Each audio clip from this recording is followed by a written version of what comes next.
សូមចូលទៅដល់ចំណុចមួយទៀតគឺភាពចែកដាច់នឹង4និង8បាទអញ្ចឹងខ្ញុំឲ្យឧទាហរណ៍ដែរសម្រាប់ភាពចែកដាច់នឹង4បាទឧទាហរណ៍នេះ124ចែកនឹង4ស្មើ31 832ចែកនឹង4ស្មើ208 1000ចែក4ស្មើ250អញ្ចឹងសង្កេតឃើញបាច់នេះ124ចែកដាច់នឹង4ហើយ24ចែកដាច់នឹង4នេះ24ហ្នឹងវាបានមកនេះលេខ2ខ្ទង់ខាងក្រោយឬក៏2ខ្ទង់ខាងចុងវាអ្នក24ចែកដាច់នឹង4បាទឥឡូវយើងមកមើលលេខ832ចែកដាច់នឹង4ហើយ32ចែកដាច់នឹង4បាទដូចគ្នាដែរ32នេះគឺលេខ2ខ្ទង់ខាងចុងបាទ2ខ្ទង់ខាងចុងវាចែកដាច់នឹង4អញ្ចឹងនាំឲ្យចំនួនហ្នឹងក៏ចែកដាច់នឹង4ដែរចំនួនទី3 1000ចែកដាច់នឹង4ហើយ00ចែកដាច់នឹង4អញ្ចឹងសូមបញ្ជាក់ថាគ្រប់ចំនួនគត់ទាំងអស់ឬក៏គ្រប់ចំនួនទាំងអស់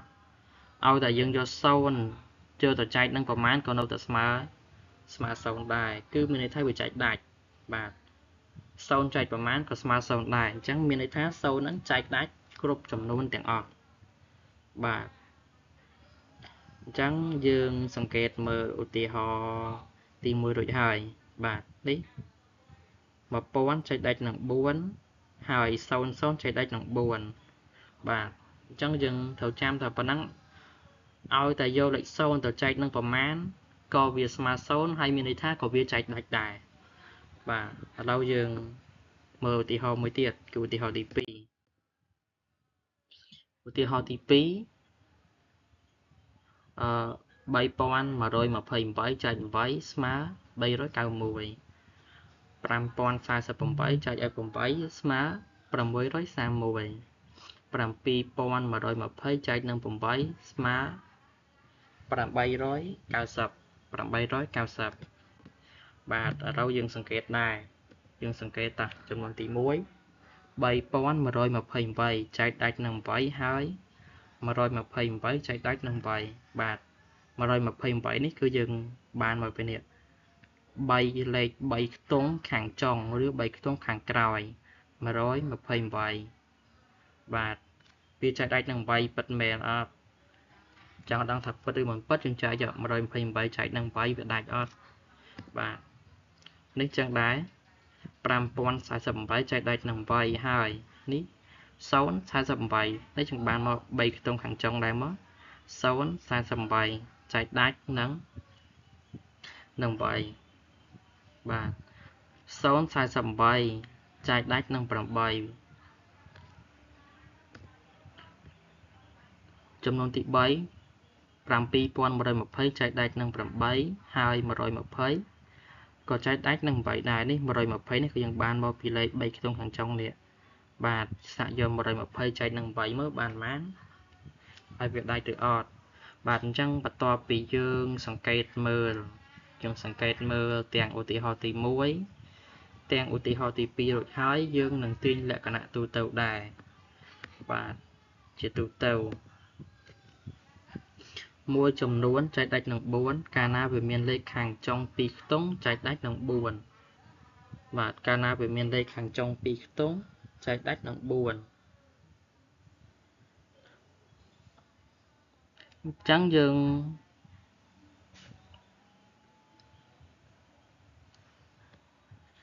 បន្ទាប់ពីសង្កេតមើលឧទាហរណ៍ទី1រួចហើយបាទឧទាហរណ៍ទី1រួចហើយគឺយើងឃើញថាជាទូទៅហ្នឹងគឺវាពិតជាស្របទៅនឹង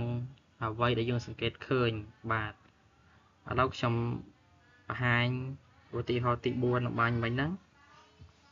បាទឧទាហរណ៍ទី4សំទោសឧទាហរណ៍ទី1វាមាន124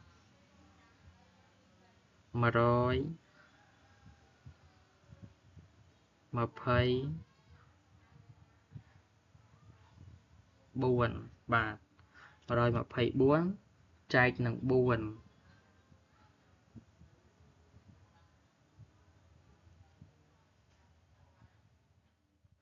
ចែកនឹង4បាទ124ចែកនឹង4ស្មើនឹង31គឺ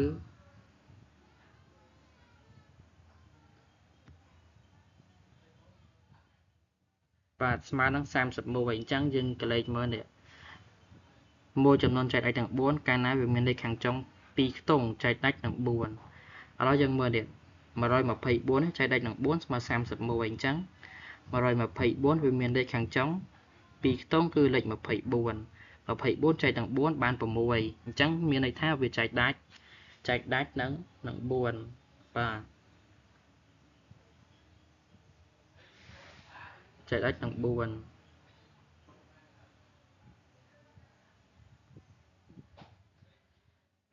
ឥឡូវយើងមើលជាទូទៅសម្រាប់មួយចំនួនដែលចែកដាច់នឹង8វិញម្ដងបាទមួយចំនួនចែកដាច់នឹង8កាលណាវាមានលេខខាងចុង3ខ្ទង់ចែកដាច់នឹង8បាទនេះឧទាហរណ៍យើងស្រាប់3128នេះលេខ3ខ្ទង់ខាងចុងលេខ3ខ្ទង់ខាងចុងគឺ128ចែកដាច់នឹង8 3ខ្ទង់ខាងចុង048ចែកដាច់នឹង8បាទអានេះ3ខ្ទង់ខាងចុងវាគឺ120គឺចែកដាច់នឹង8បាទអញ្ចឹងបន្ទាប់ពីបានលក្ខណៈទូទៅទាំងចំណុចកចំណុចខនិងចំណុចកហើយសង្ឃឹមថាអ្នកទាំងអស់គ្នានឹងយល់បើសិនជាមិនយល់អាច comment សួរខ្ញុំនៅខាងក្រោមបានបាទឥឡូវយើងមកធ្វើលំហាត់វិញបន្ទាប់ពីឲ្យជាទូទៅចប់ខ្ញុំមានលំហាត់មួយបាទលំហាត់គំរូគេឲ្យចំនួនបាទគេឲ្យមកប៉ុណ្ណេះចំនួនទាំងអស់ហ្នឹងហើយសួរថាតើចំនួនណាខ្លះចែកដាច់នឹង2នឹង3នឹង4នឹង5នឹង8នឹង9បាទឥឡូវយើងសាកគិតមើល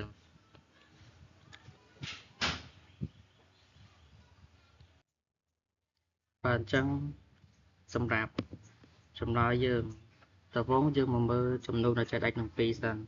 អញ្ចឹងយើងត្រូវចងចាំជាទូទៅវាថាតើចំនួនចែកដាច់នឹង2ហ្នឹងមិនបាទអញ្ចឹងចំនួនចែកដាច់នឹង2កាលណាវាជាចំនួនគត់គូបាទកាលណាវាជាចំនួនគត់គូឥឡូវយើងមកមើលចំនួនដែលគេឲ្យនេះណាខ្លះជាចំនួនគត់គូ132នេះចំនួនគត់គូហេតុអីដោយសារតែវាមានលេខ2ខាងចុងនេះឬក៏វាចែកដាច់នឹង2បាទអានេះវាចឹងដែរ800សំទោស8742នេះចឹងដែរ450សុទ្ធតែជាចំនួនគត់គូ3512 474 954 2048និង630បាទអញ្ចឹងចំនួនដែលខ្ញុំ highlight ពណ៌លឿងនេះ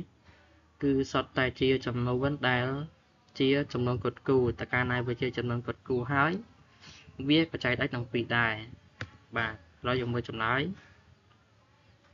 ចំនួនចែកដាច់នឹង2មាននេះ132 8742 450 1512 474 954 2048និង630បាទនេះគឺជាចំនួនដែលចែកដាច់នឹង2ឥឡូវយើងមកមើលចំនួនដែលចែកដាច់នឹង3វិញម្ដងបាទសម្រាប់ចំនួនដែលចែកដាច់នឹង3ខ្ញុំ highlight ពណ៌ក្រហម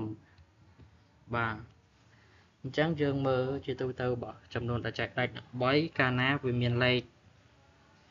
ខាងចុងសំទោសកាលណាវាមានផលបូកលេខតាមខ្ទង់របស់វានឹងចែកដាច់នឹង3ហើយយើងមើលចំនួនទី1នេះ1 + 3 4 4 + 2 6 6ចែកដាច់នឹង3បាទនេះ8 + 3 11 11 + 5 16ចែកដាច់នឹង3អត់ចំនួននេះម្ដង8 + 7 15 បូក 4 19 19 បូក 2 21 បាន 21 ចែកដៃនឹង 3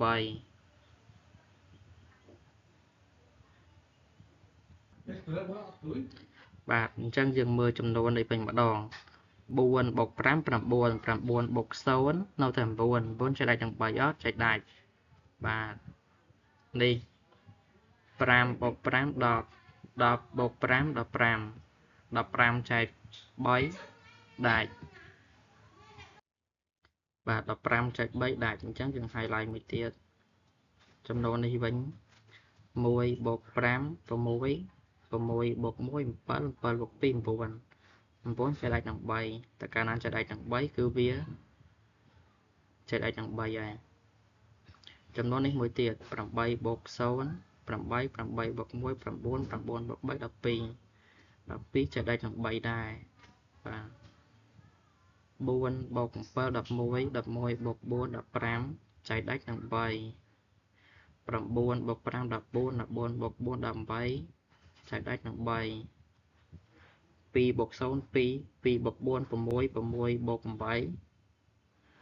14 14 ចែកដាច់នឹង 3 អត់ អត់ 3 បូក សំទោស 6 បូក 3 9 9 បូក 0 9 9 ចែកដាច់នឹង 3 អញ្ចឹងចំនួនដែលខ្ញុំ highlight ពណ៌ក្រហមនេះ គឺចែកដាច់នឹង 3 បាទមាន 132 800 8742 450 555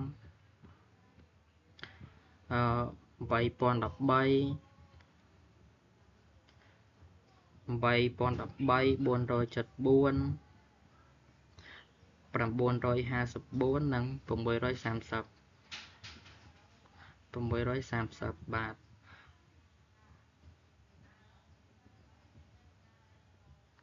ឥឡូវបន្ទាប់ពីយើងបានចំនួនចែកដាច់ទាំង 3 ហើយយើងមកមើលចំនួនដែលចែកដាច់ទាំង 4 ចំនួនបែបម៉េច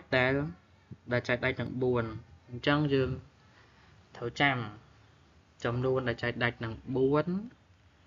កាលណាវាមានលេខខាងចុង2ខ្ទង់ចែកដាច់ទាំង 4 ឡើយយើងមើលនេះចំនួននេះលេខខាងចុង2ខ្ទង់វា32 បាទ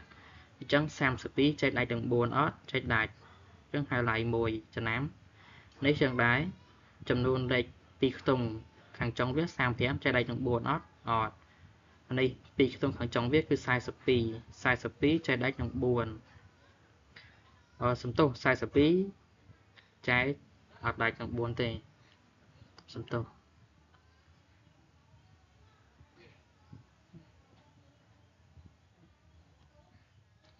បាទចំនួន450វិញលេខ50នៅខាងចុងចែកដាច់នឹង 4 អត់បាទ555លេខ55នៅខាងចុង2ខ្ទង់ចែកមិនដាច់នឹង 4 ទេចំនួននេះវិញមានលេខខាងចុង2ខ្ទង់គឺលេខ12 12ចែកដាច់នឹង 4 អញ្ចឹងមានន័យថាចំនួនហ្នឹងក៏ចែកដាច់នឹង 4 ដែរចំនួននេះមានលេខខាងចុង2ខ្ទង់គឺលេខ13 13ចែកមិនដាច់នឹង 4 អញ្ចឹងចំនួនហ្នឹងក៏ចែកមិនដាច់នឹង 4 ដែរសម្រាប់474វិញមានលេខខាងចុង2ខ្ទង់គឺលេខ74អញ្ចឹង74ក៏ចែកមិនដាច់នឹង 4 ដែរបាទ5454មានលេខខាងចុង2ខ្ទង់គឺលេខ54 54ចែកដាច់នឹង 4 ទេគឺចែកមិនដាច់នឹង 4 ទេបាទចំនួននេះវិញ2048មានលេខខាងចុង2ខ្ទង់គឺលេខ48អញ្ចឹង48ហ្នឹងចែកដាច់នឹង 4 នាំឲ្យចំនួនហ្នឹងក៏ចែកដាច់នឹង 4 ដែរចំនួន630មានលេខខាងចុង2ខ្ទង់30 30ចែកមិនដាច់នឹង 4 នាំឲ្យចំនួន630ហ្នឹងក៏ចែកដាច់ក៏អស់សំទោសក៏ចែកមិនដាច់នឹង 4 ដែរអញ្ចឹងចំនួនដែលចែកដាច់នឹង 4 មាន 3 នេះបាទមាន 4 បាទសម្រាប់នេះ8742នេះបាទប្រហែលជាមានបញ្ហាអញ្ចឹងចំនួនហ្នឹងចែកដាច់នឹង 4 ទេបាទខ្ញុំ highlight កុំឲ្យឃើញចុះបាទចង់មាន3ហ្នឹងដែលជាចំនួនចែកដាច់នឹង 4 ឥឡូវយើងបន្ទាប់ពីបញ្ចប់ចំនួនដែលចែកដាច់ទាំង 4 ហើយ ចុះដល់ចំនួនដែលចែកដាច់នឹង5វិញម្ដងចំនួនដែលចែកដាច់នឹង5កាលណាវាមានលេខខាងចុងគឺលេខ0ឬលេខ5ឥឡូវយើងមើលចំនួនណាខ្លះមានលេខខាងចុង0ឬ5អានេះលេខខាងចុង5អញ្ចឹងចែកដាច់នឹង5លេខខាងចុង2អត់លេខខាងចុង0ចែកដាច់នឹង5លេខខាងចុង5ចែកដាច់នឹង5លេខខាងចុង2អត់លេខខាងចុង3អត់លេខខាងចុង4អត់លេខខាងចុង4អត់លេខខាងចុង8អត់នេះលេខខាងចុង0ចែកដាច់នឹង5អញ្ចឹងចំនួនដែលចែកដាច់នឹង5មាន4នេះបាទនេះគឺជាចំនួនដែលចែកដាច់នឹង5អញ្ចឹងយើងបន្ទាប់ពីបញ្ចប់ចំនួនចែកដាច់នឹង5ហើយយើងចូលដល់ចំនួនដែលចែកដាច់នឹង8វិញម្ដងចំនួនចែកដាច់នឹង8កាលណាវាមានលេខខាងចុងបាទអញ្ចឹងចំនួនដែលចែកដាច់នឹង8គឺជាចំនួនសង្លាយណាដែលមានលេខខាងចុង3ខ្ទង់ចែកដាច់នឹង8បាទខ្ញុំហៅlạiទៀតអញ្ចឹងយើងមកមើលលេខ132វាមាន3ខ្ទង់ហើយអញ្ចឹង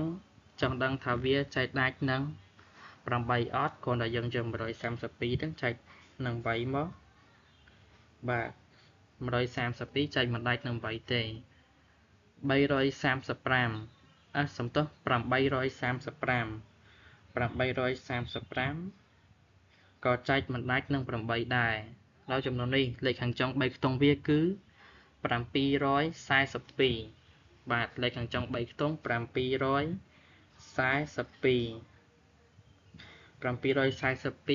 ក៏ចែកមិនដាច់នឹង8ដែរចំនួន450វាមាន3ខ្ទង់អញ្ចឹងលេខ3ខ្ទង់ខាងចុងវាក៏ប៉ុណ្ណឹងដែរគឺ450ក៏ចែកមិនដាច់នឹង8ដែរចំនួន555លេខ3ខ្ទង់ខាងចុងវាគឺ555នឹងដដែលក៏ចែកមិនដាច់នឹង3ដែរឯ1512មានលេខខាងចុង3ខ្ទង់គឺលេខ512លេខ512ចែកដាច់នឹង8បាទ8013លេខខាងចុង3ខ្ទង់គឺ13មិនអាចចែកដាច់នឹង8ទេ474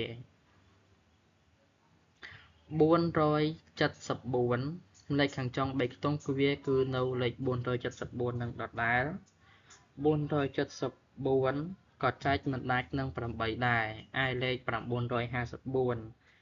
លេខ3ខ្ទង់ខាងចុងវាក៏លេខ954នឹងដែរហើយចែកមិនដាច់នឹង8អញ្ចឹងនាំឲ្យចំនួនហ្នឹងក៏ចែកមិនដាច់នឹង8ដែរឯ2048មានលេខខាងចុង3ខ្ទង់គឺ048ចែកដាច់នឹង8នាំឲ្យចំនួន2048ក៏ចែកដាច់នឹង8ដែរបាទចំនួនចុងក្រោយ630លេខ3ខ្ទង់ខាងចុងវាគឺ630នឹងដដែលបាទ630ហ្នឹងក៏ចែកមិនដាច់នឹង8ដែរអញ្ចឹងនាំឲ្យវាក៏ចែកមិនដាច់នឹង8ដែរអញ្ចឹងចំនួនដែលចែកដាច់នឹង8មាន2នេះគឺ1512និង2048ចុងក្រោយគឺចំនួនដែលចែកដាច់នឹង9ចំនួនដែលចែកដាច់នឹង9គឺជាចំនួនដែលមានផលបូកលេខតាមខ្ទង់របស់វានឹងចែកដាច់នឹង9បាទឥឡូវយើងមើល132នេះ1+ 3 4 4+ 2 6ចែកមិនដាច់នឹង9ទេ8+ 3 11 11+ 5 16ក៏ចែកមិនដាច់នឹង9ដែរ8 + 7 15 15 + 4 19 19 + 2 21ក៏ចែកមិនដាច់នឹង9ដែរ4 + 5 9 9 + 0 9អញ្ចឹងវាចែកដាច់នឹង9នាំឲ្យ450ក៏ចែកដាច់នឹង9ដែរ5 + 5 10 10 + 5 15 15ចែកមិនដាច់នឹង9 1 + 5 6 6 + 1 7 7 + 2 9 9ចែកដាច់នឹង9 3 + 0សំទោស8 + 0 8 8 + 1 9 9 + 3 12 12 + 1 12ចែកមិនដាច់នឹង9 4 + 7 11 11 + 4 15 15 ចែកមិនដាច់នឹង9 9 + 5 14 14 + 4 4 18 18ចែកដាច់នឹង9នាំឲ្យ954ក៏ចែកដាច់នឹង9ដែរ 2 បូក 0 2 2 បូក 4 6 6 បូក 8 14 14 ចែកមិនដាច់នឹង 9 3 សំទោស 6 បូក 3 9 9 បូក 0 9 9 ចែកដាច់នឹង 9 នាំឲ្យចំនួន 630 ចែកដាច់នឹង 9 បាទអញ្ចឹងចំនួនចែកដាច់នឹង 9 យើងមាន 4 នេះអញ្ចឹងឃើញថាមេរៀនសម្រាប់ភាពចែកដាច់នេះខ្ញុំបានបញ្ចប់នៅ 3 ចំណុច ក ខ គ បាទអញ្ចឹង